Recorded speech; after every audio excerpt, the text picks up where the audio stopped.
25% தான் இருக்கு உங்களுக்கு. 25% வச்சுக்கிட்டு எப்படி நீங்க ஒரு பெரிய கட்சி சொல்ல முடியும்? தமிழ்நாட்டில் கூட்டணி ஆட்சியை உருவாக்க வேண்டும். தமிழகத்தில் அதில் தலித் மக்கள் பெரும்ப வேண்டும். சமூக நீதியை உருவாக்கிட்டோம். சமூக நீதி 69% உருவாக்கிட்டோம். எல்லாருக்கும் வேலை கிடைச்சிருச்சு. டாக்டர் ஆயிட்டாங்க, இன்ஜினியர் ஆயிட்டு இருக்காங்க, எல்லாம் ஓகே. ஆனா அரசியல்ல அதிகாரத்துக்கு வரணும், விடவே மாட்டாங்க.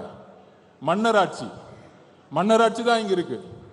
மன்னராட்சியை கொஸ்டின் கேட்டா உடனே சொல்லிடுவாங்க, நீ சங்கின்னு சொல்லு, இல்ல அர்பன் நக்சலைட் சொல்லு, இல்ல மாவோன்னு சொல்லு, அதை பத்தி எங்களுக்கு எந்த கவலையும் இல்லை.